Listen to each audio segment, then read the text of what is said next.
Dear students, today we have to discuss the first chapter of microeconomics, Introduction to Microeconomics. The word economics has been derived from the Greek word oikonomia, which means household management. Famous economist Adam Smith is the father of economics, and his book is An Enquiry into the Nature and Causes of Wealth of Nations. It is published in 1776. നമുക്കറിയാം, economics എന്ന പദം നമുക്ക് വളരെ സുപരിചിതമായതാണ്. നമ്മളൊരു വർഷം മുഴുവൻ പഠിച്ചതാണ്.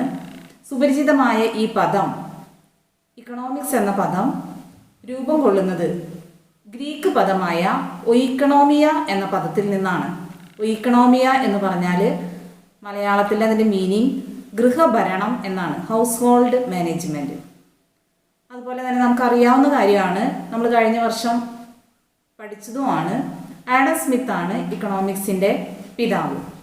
അദ്ദേഹത്തിൻ്റെ പ്രശസ്തമായ ഗ്രന്ഥമാണ് രാഷ്ട്രങ്ങളുടെ സമ്പത്തിൻ്റെ പ്രകൃതത്തിലേക്കും കാരണങ്ങളിലേക്കുമുള്ള ഒരന്വേഷണം എന്നത്. 1776 ഈ ഗ്രന്ഥം പ്രസിദ്ധീകരിച്ചത്. Next is subject matter of economics. Each and every individual of a society has their own economic problems because of scarcity of resources. Like this, economy also faces problems. നമുക്കറിയാം, നമ്മുടെ വീടുകളിലും നമ്മുടെ സമൂഹത്തിലും നമ്മുടെ സമ്പദ് വ്യവസ്ഥയിലും ഒക്കെ പ്രശ്നങ്ങളുടെ കാരണം എന്ന് പറയുന്നത് വിഭവങ്ങളുടെ പരിമിതിയാണ്. ഓരോ മനുഷ്യനും ഏത് കൊച്ചു കുട്ടി മുതൽ എത്ര പ്രായമായവർ വരേക്കും നമ്മളെടുത്ത് നോക്കുകയാണെങ്കിൽ ഓരോരുത്തർക്കും അവരവരുടേതായ ആവശ്യങ്ങളും ആഗ്രഹങ്ങളും ഉണ്ട്. ഈ ആഗ്രഹങ്ങളൊക്കെ നിറവേറ്റാനായിട്ട് അവർക്ക് സാധിക്കാത്തത് അതിന് അനുസരിച്ചുള്ള വിഭവങ്ങൾ ഇല്ലാത്തതാണ്. അത് തന്നെയാണ് ഒരു സമ്പദ് വ്യവസ്ഥയുടെയും പ്രധാനമായിട്ടുള്ള പ്രശ്നം. ഈ പ്രശ്നങ്ങൾക്കുള്ള കാരണങ്ങളാണ് പറയുന്നത്. Reasons for these economic problems R: first one, resources R limited or scarce.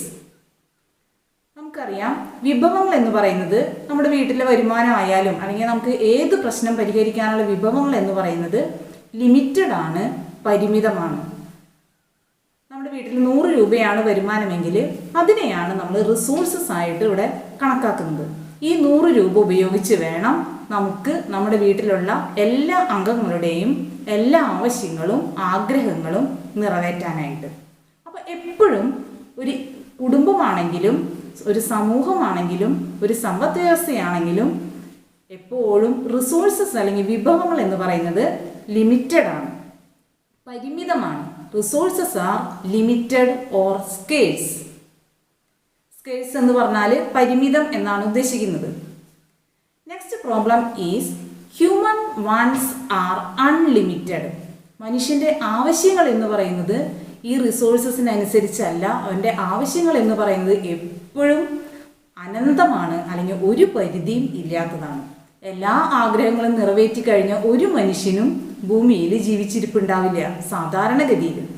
എപ്പോഴും മനുഷ്യൻ ഒരാവശ്യം കഴിഞ്ഞാലേ അടുത്ത ആവശ്യം. ഏത് കുഞ്ഞു കുട്ടിയാണെങ്കിൽ പോലും ആവശ്യങ്ങൾ ഒന്നിന് പുറകെ ഒന്നായിട്ട് അവന് ആഗ്രഹങ്ങളും ആവശ്യങ്ങളും ഉണ്ടായിക്കൊണ്ടേയിരിക്കും. അതുപോലെ തന്നെയാണ് ഇക്കോണമിയും സമ്പദ് വ്യവസ്ഥയും. അതിൻ്റെ ആവശ്യങ്ങൾ എപ്പോഴും സാഹചര്യങ്ങൾക്കനുസരിച്ച് മാറിക്കൊണ്ടേയിരിക്കും, എപ്പോഴും ആവശ്യങ്ങൾ ഉണ്ടായിക്കൊണ്ടേയിരിക്കും. അപ്പോൾ 2 കാര്യങ്ങളാണ് നമ്മൾ പറഞ്ഞത്. ഒന്ന്, resources R limited or scarce. Second, human wants R unlimited. ഇനി ഒരു കാര്യം കൂടിയുണ്ട്, ഒരു കാരണം കൂടിയുണ്ട്. അതായത് റിസോഴ്സസ് ഹാവ് ഓൾട്ടർനേറ്റീവ് യൂസസ്. നമുക്കറിയാം, ഈ ലിമിറ്റഡ് ആയിട്ടുള്ള റിസോഴ്സസിന് നമ്മൾ നേരത്തെ പറഞ്ഞ എക്സാമ്പിളിൽ 100 രൂപ എന്ന് നമ്മൾ പറഞ്ഞു. ആ ലിമിറ്റഡ് ആയിട്ടുള്ള റിസോഴ്സസിന് ഒന്നിലധികം ഉപയോഗങ്ങൾ അല്ലെങ്കിൽ ഒന്നിലധികം ആവശ്യങ്ങൾ നിർവഹിക്കാനുണ്ട്. നമുക്കറിയാം, നമ്മുടെ വീട്ടിലെ വരുമാനം കൊണ്ട് ഏറ്റവും ചെറിയ കുട്ടിക്ക് ആ കുട്ടിയുടേതായ ആഗ്രഹങ്ങൾ നിർവഹിക്കാനുള്ള ആഗ്രഹങ്ങളുണ്ടായിരിക്കും, ആവശ്യങ്ങളുണ്ടായിരിക്കും. അച്ഛന് അച്ഛൻ്റേതായ ആഗ്രഹങ്ങൾ, അമ്മയ്ക്ക് അമ്മയുടേതായ ആഗ്രഹങ്ങൾ. അപ്പോൾ ഇങ്ങനെയൊക്കെ വരുമ്പോൾ ആ ലിമിറ്റഡ് ആയിട്ടുള്ള ഇൻകം ഉപയോഗിച്ച് അച്ഛൻ എന്ത് ചെയ്യും? ഏറ്റവും അത്യാവശ്യമുള്ള കാര്യങ്ങൾ മുൻഗണനാക്രമത്തിൽ ചെയ്ത് അല്ലെങ്കിൽ നിർവഹിച്ച് അവസാനിപ്പിക്കും. അതിനെയാണ് നമ്മൾ എന്ന് പറയുന്നത് പ്രോബ്ലം ഓഫ് ചോയ്സ് എന്ന് പറയുന്നത്. അപ്പോൾ 3 കാരണങ്ങളാണ് നമ്മൾ പറഞ്ഞത്. Human wants R unlimited, resources R limited, resources have alternative uses. Then the problem arises scarcity of resources leads an economy to the problem of choice. അവിടെയാണ് ഈ തിരഞ്ഞെടുക്കലിൻ്റെ പ്രോബ്ലം ഓഫ് ചോയ്സ് എന്ന് പറഞ്ഞാൽ തിരഞ്ഞെടുക്കൽ. ഒരു തിരഞ്ഞെടുപ്പ് നടത്തേണ്ടതായിട്ട് വരും എന്ന് പറഞ്ഞാൽ ഏത് കാര്യമാണ് ആദ്യം പരിഗണിക്കേണ്ടത്, ഏത് കാര്യമാണ് ആദ്യം നിർവഹിക്കേണ്ടത് എന്നൊരു സെലക്ഷൻ നടത്തേണ്ടി വരും. അതിനെയാണ് നമ്മൾ പ്രോബ്ലം ഓഫ് ചോയ്സ് എന്ന് പറയുന്നത്. In short, economics is the science of scarcity and choice. ഏറ്റവും ചുരുക്കി പറയുകയാണെങ്കിൽ സാമ്പത്തിക ശാസ്ത്രം എന്ന് പറയുന്നത് ഈ ദുർലഭമായിട്ടുള്ള അല്ലെങ്കിൽ ദൗർലഭ്യമായിട്ടുള്ള വിഭവങ്ങളും ഈ തെരഞ്ഞെടുപ്പും, അതായത് പ്രോബ്ലം ഓഫ് ചോയ്സും തമ്മിലുള്ള ബന്ധത്തെക്കുറിച്ച് പഠിക്കുന്ന ഒരു സാമൂഹ്യ ശാസ്ത്രമാണ്.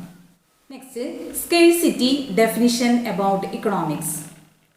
ഇക്കണോമിക്സിനെ കുറിച്ച് കുറേയധികം സാമ്പത്തിക ശാസ്ത്രജ്ഞർ പലതരത്തിലുള്ള ഡെഫിനിഷൻസ്, നിർവചനങ്ങൾ കൊടുത്തിട്ടുണ്ട്.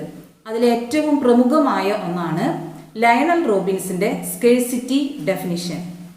അദ്ദേഹത്തിൻ്റെ അഭിപ്രായത്തിൽ economics is A science which studies human behaviour as A relationship between ends and scarce means which have alternative uses. ഇതിൽ ഏറ്റവും ഇമ്പോർട്ടൻ്റ് ആയിട്ടുള്ള 2 വാക്കുകളാണ്. ആദ്യത്തേത് എൻസ്, ENDS. എൻസ് എന്ന് പറഞ്ഞാൽ എന്താ? വാൺസ്, അല്ലെങ്കിൽ മനുഷ്യൻ്റെ ആഗ്രഹങ്ങളെയാണ് അവിടെ പറയുന്നത് എൻസ് എന്നതുകൊണ്ട്. നെക്സ്റ്റ്, സ്കേഴ്സ് മീൻസ് എന്ന് പറഞ്ഞാൽ എന്താ? പരിമിതമായിട്ടുള്ള വിഭവങ്ങൾ. അപ്പോൾ നമ്മൾ നേരത്തെ പറഞ്ഞ ആ ഫീച്ചേഴ്സ് അല്ലെങ്കിൽ ആ കാരണങ്ങളുടെ ബേസിലാണ് ഈ ഇക്കോണമിസ്റ്റ് ഈ ഡെഫിനിഷൻ കൊടുക്കുന്നത്. അതായത് പരിമിതമായിട്ടുള്ള വിഭവങ്ങളും ഒപ്പം തന്നെ മനുഷ്യൻ്റെ ആവശ്യങ്ങളും വെച്ച് ഉള്ള ഒരു റിലേഷൻഷിപ്പ്, ഒരു ബന്ധത്തെക്കുറിച്ച് പഠിക്കുന്ന ഒരു സാമൂഹ്യ ശാസ്ത്രമാണ് ഏത്? ഇക്കണോമിക്സ് എന്നാണ് ഈ ഇക്കോണമിസ്റ്റ് പറഞ്ഞു വെക്കുന്നത്. അതായത് economics is A science which studies human behaviour as A relationship between ends and scarce means which have alternative uses.